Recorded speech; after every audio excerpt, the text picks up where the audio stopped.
Video games are interactive. With me so far? Good, we're good. Video games are art. Maybe I lost you, maybe I haven't, but we're gonna keep going. You know how some art, let's take films, are about uncomfortable things you don't like. They can portray scary ideas and concepts that you personally don't want to engage with. And you don't have to. And that's great, isn't it?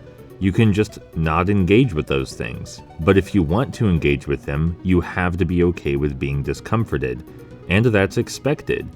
That's how art works.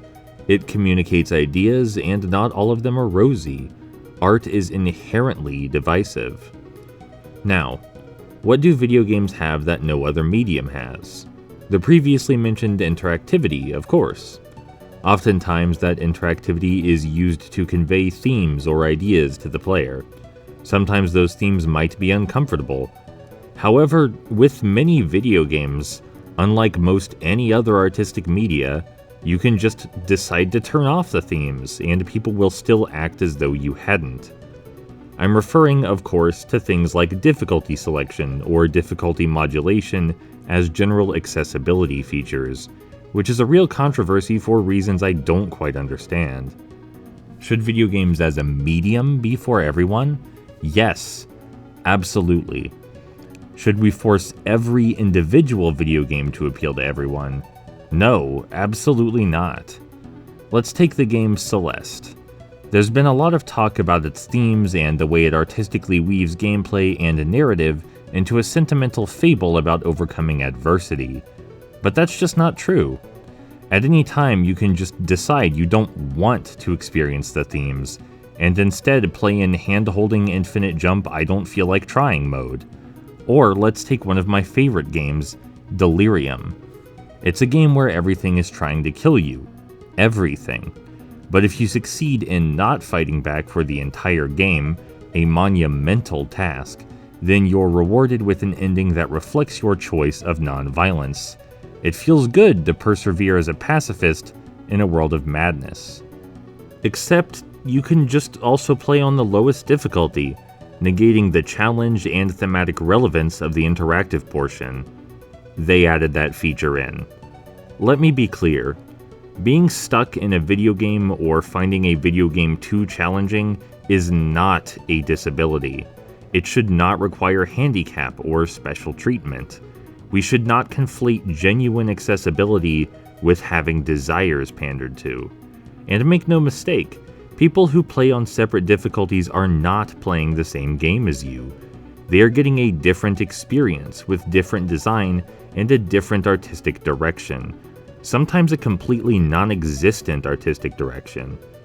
I see a common sentiment where developers are like, I worked hard to create an interactive story where your struggles and the characters are in perfect synergy, so you can really understand their plight and circumstance. But also, the developers don't want anyone to complain. They want people to like them and their stuff, so they include options to lower the difficulty, or reduce the enemy count, or completely disable certain mechanics or add new ones. These are often even added in post after the game's release. Why is that what it's about? Why is getting the most people to like your stuff what we care about? Do they even like your stuff? If you gut the essence of your work, how can you say it's the same work anymore? And this isn't about elitism or getting good either. There are plenty of things I can't engage with because the features required for my engagement aren't present. There are also plenty of really easy and simplistic works of interactive art I don't enjoy. And that's a good thing, I believe. The market, myself, or even the general gaming community should not have a death grip on design decisions. The push for design-altering accessibility hurts media literacy, and it hurts artistic discussion. It makes it more and more difficult to talk about game design beyond a superficial level, because people may not have even experienced the same mechanics you did. And those people are calling the game the exact same thing you are. The art of design, the idea of tailoring a particular experience to foster particular emotions or a particular set of obstacles and themes, is eroding. And with it, so is the general public's patience for artistic expression in the medium.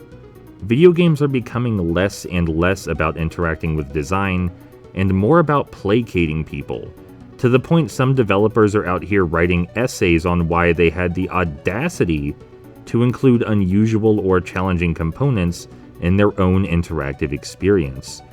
We're homogenizing the medium with our insistence that all art needs a chance to appeal to all demographics.